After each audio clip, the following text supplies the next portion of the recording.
Recipe করলা কেটে নিয়ে পেঁয়াজ কুচি যে মাছের মাথা।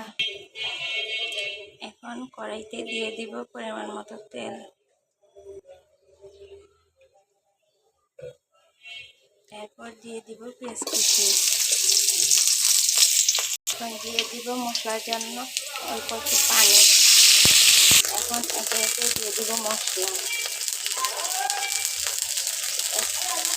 1 চামচ লবণ,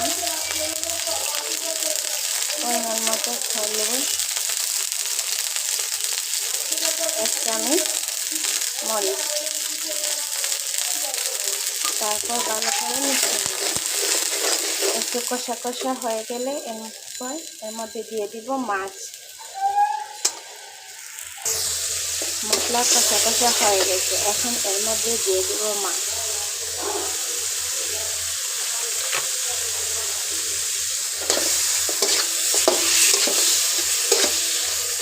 মাছটাই কষা কষা করব।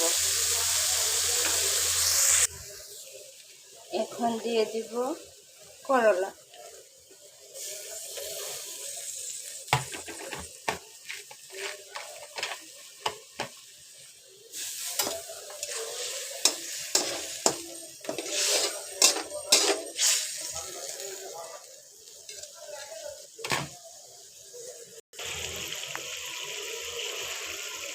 এই যে কষা কষা হয়ে গেছে, আর জল শুকালে নামিয়ে ফেলবো। আমার রান্না কমপ্লিট।